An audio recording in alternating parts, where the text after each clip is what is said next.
Welcome to the Flower Files, where we talk about the real side of flower farming, not just the pretty blooms, but the dirt, the decisions, and the behind the scenes that actually make this work.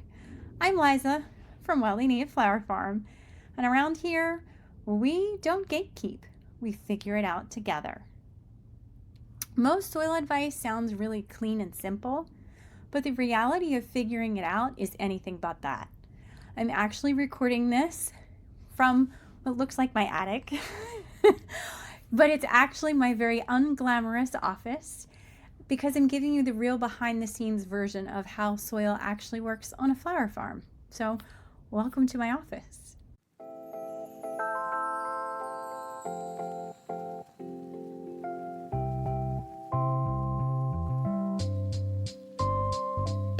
If you've ever sent off a soil test, waited patiently, opened the results, and felt like you were reading a medical chart written in another language, yeah, numbers, ratios, recommendations, lime, nitrogen, phosphorus, potassium, and somehow you still kind of don't know what to do.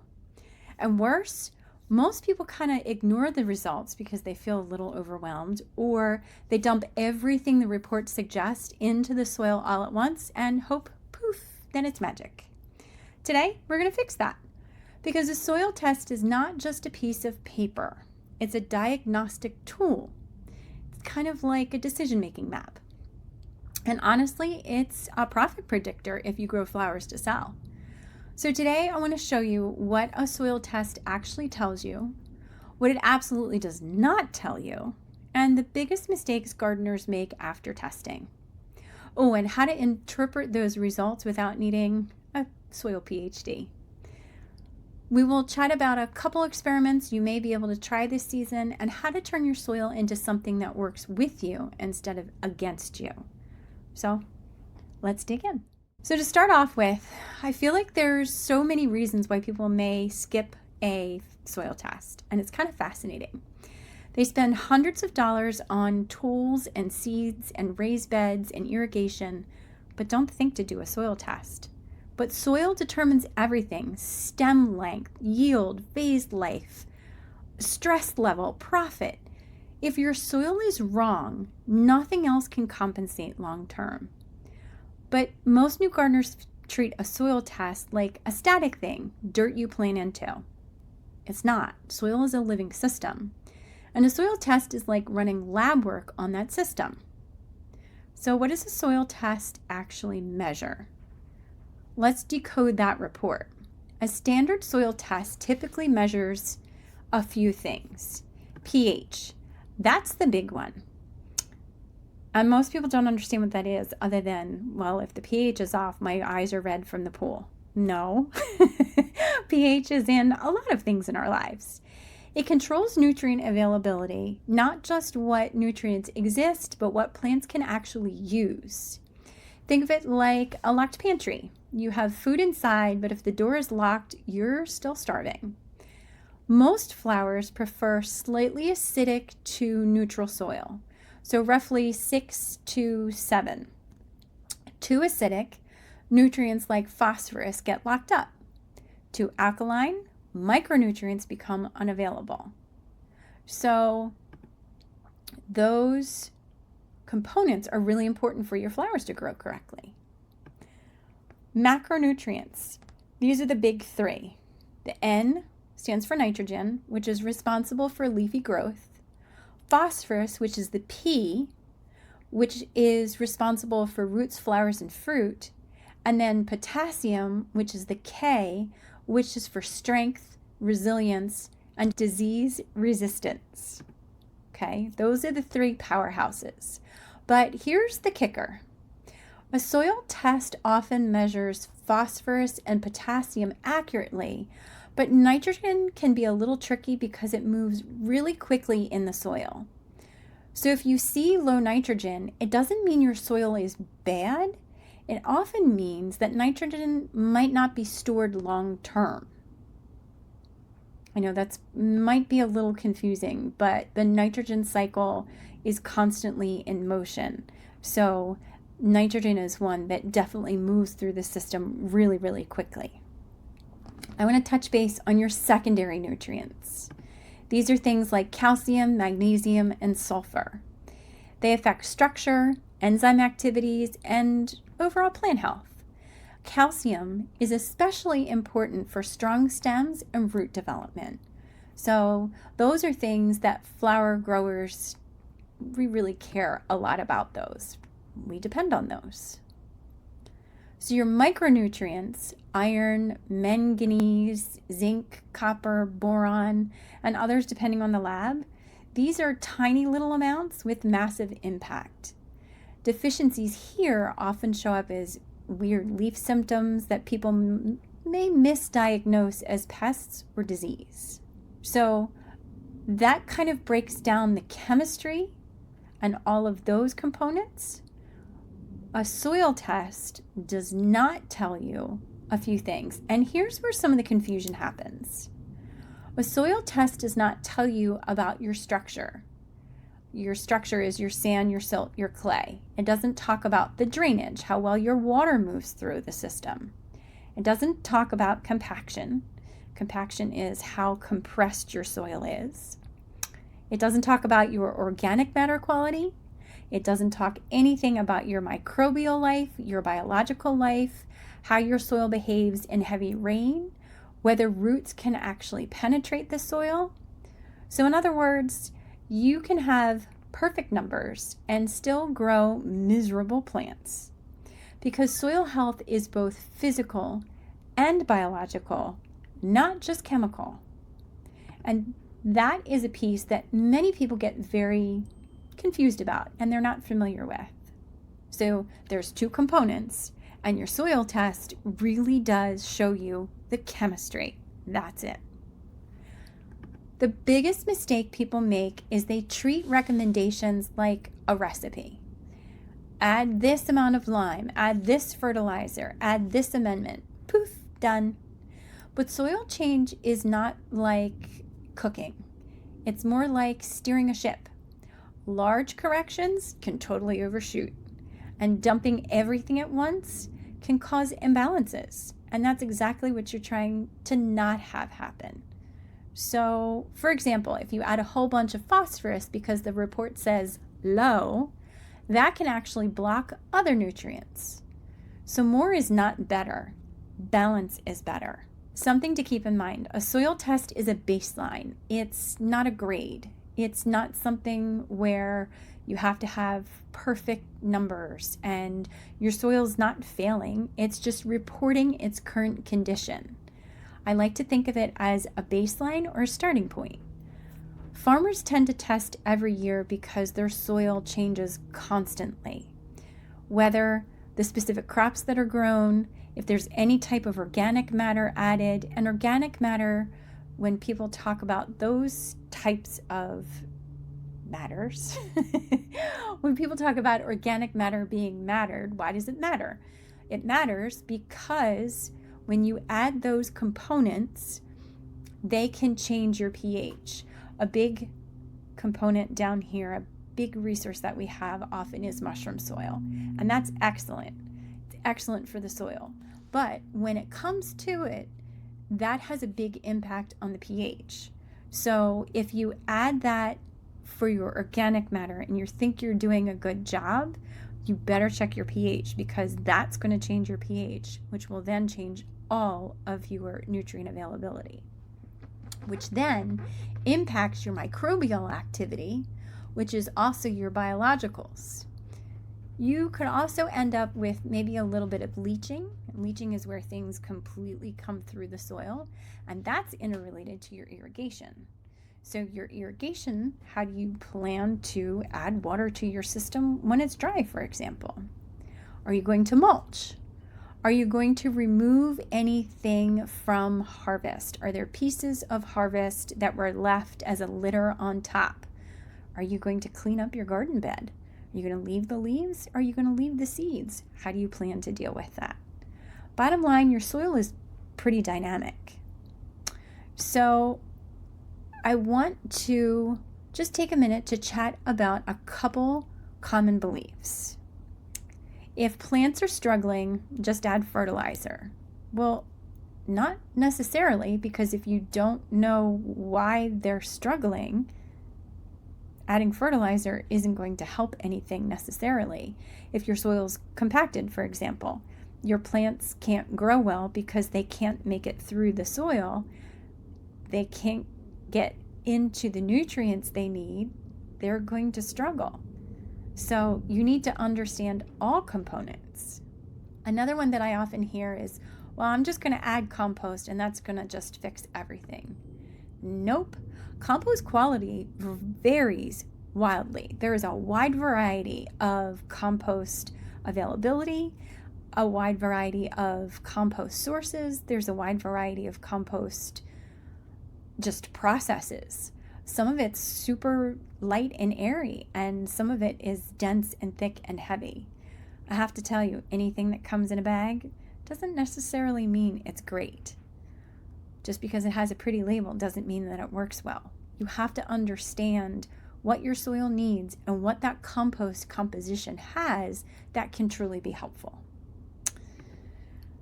Another myth I often hear is garden soil is supposed to be dark and fluffy. That kind of reminds me of, flower farmers are supposed to wear sundresses and flit through the field. Not realistic. So garden soil may not be dark and fluffy. It depends on your region and, quite honestly, your parent material and your mineral composition. So if you have different minerals that are in your soils, your colors are going to be completely different. Soil is different across the world for a reason, and it depends on those minerals. One of my favorites is that good old competition. Well, if my neighbor did it and they have a great garden, it will work for me. Bottom line, their soil is not your soil. Your soil has completely different components added to it. What have you done over time? What are they adding? You shouldn't compare. Take care of your soil. Your neighbor may not have actually what you think. So how do flower farmers use soil tests a little differently? I think if you're a home gardener, you're really focusing on plant survival. You're looking to have those big, lush, beautiful plants in your yard. You want things to stand out. You want those wow moments. Flower farmers focus on performance. As I said earlier, we care about stem length. We want uniformity. We want to have bloom timing correctly. You also want to have the correct yield per square foot. We spend so much time putting the infrastructure into place, counting the seeds, making sure we have what we need. You need to make sure that that yield per square foot is aligned correctly. You also need to make sure that you have a good vase life. The vase life is super important, and that's one thing that I love hearing from people. I have regular customers at farmers market, and there's been a couple times where there's one gentleman in particular who will come up and he's always like, I have a problem with your flowers. I was like, oh my gosh, what's wrong? Because I'm always like, how do I make it better? How do I fix it? He's like, they last too long. I was like, okay. So we have some things that have an extended vase life because we pick them and everything's in balance and things work correctly. When things are out of balance, we see that in the vase life.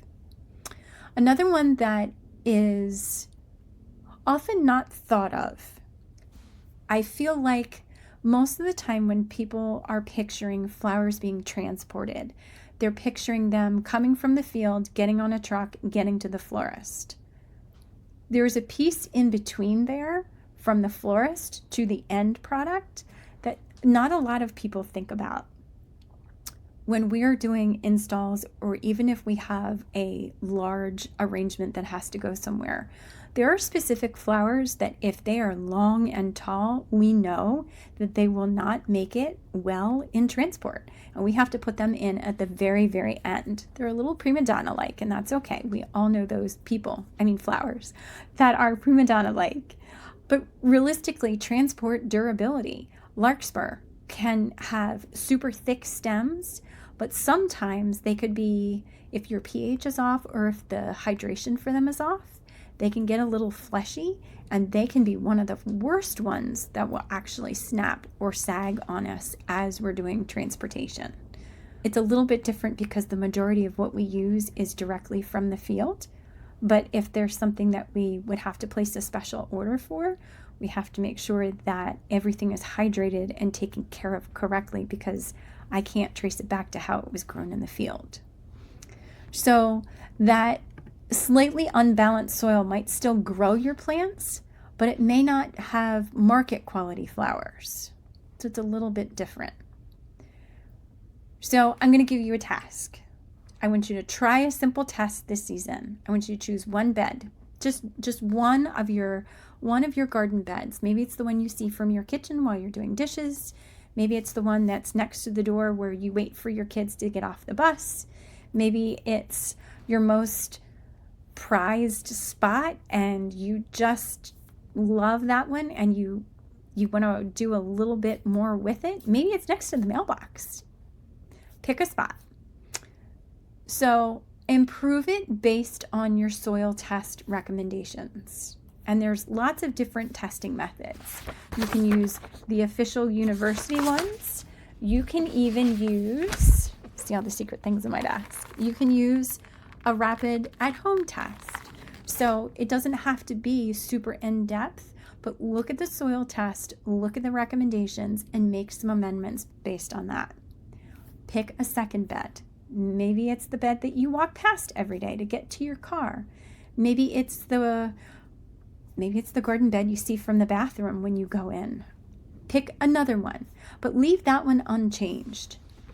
Here's what I'm going to ask you to do. Plant the same crop in both and track the height, track the bloom size, the time to flower, the number of stems, and the plant health.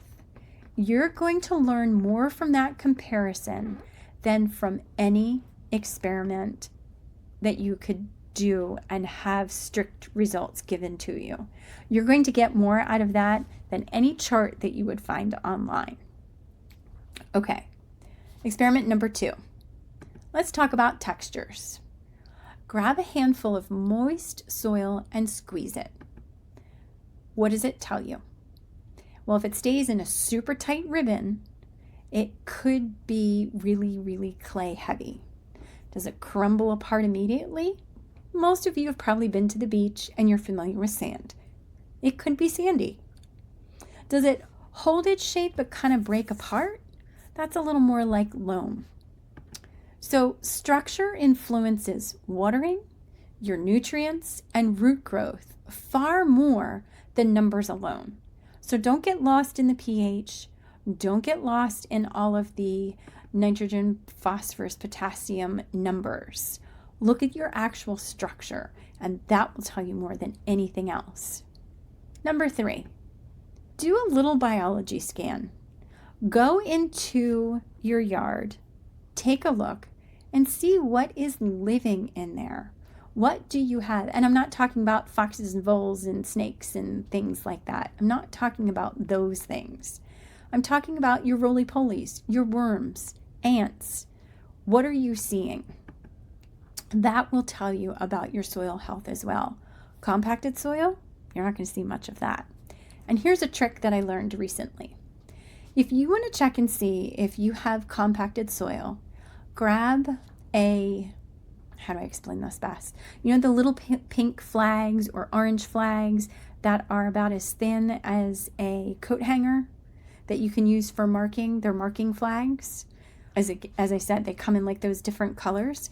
If you can take that flag, if you can take that metal and pierce the ground with it, you don't have compacted soil.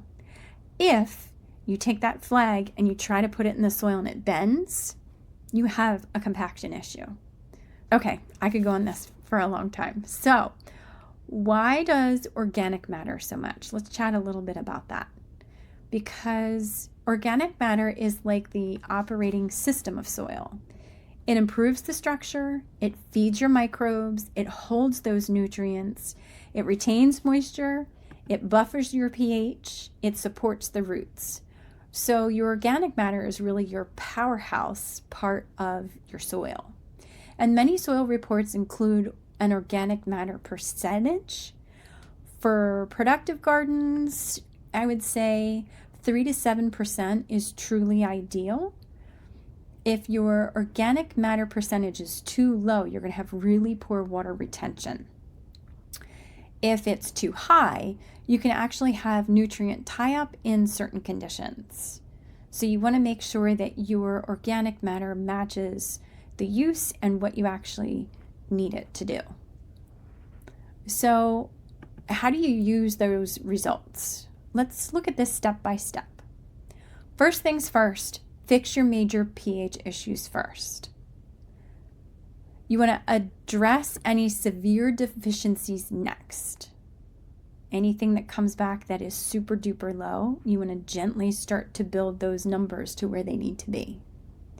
You want to improve your organic matter consistently. That's just a no-brainer. And then monitor your results over time and retest periodically. Doesn't have to be done all at once because soil improvement is cumulative. It's a long game. Great soil isn't built in a season. It's literally built over years. Each addition of compost, mulch, roots, biology is like putting a deposit into your long-term account. So if your soil test looks terrible, or you think it looks terrible, don't panic. You didn't ruin anything. You just discovered your starting point. And some of the most productive farms started with awful soil. Improvement is completely possible. So if you remember nothing else, just remember a soil test measures chemistry, not the whole ecosystem. It gives you a direction, not the direct solution. Balance beats abundance. And your physical soil health matters just as much because those small improvements compound over time. If this episode made soil feel a little less mysterious, and if you've ever stood in the garden center staring at bags of amendments, wondering what actually works, trust me, you're not alone. Understanding soil is one of the fastest ways to improve your garden results, but it also helps your confidence. So thank you for spending this time with me today. And if you found this helpful, share it with a gardening friend because healthy soil grows more than plants. It grows possibility. It grows friendship. So until next time, keep growing and know that I'm in your corner. Thanks, guys.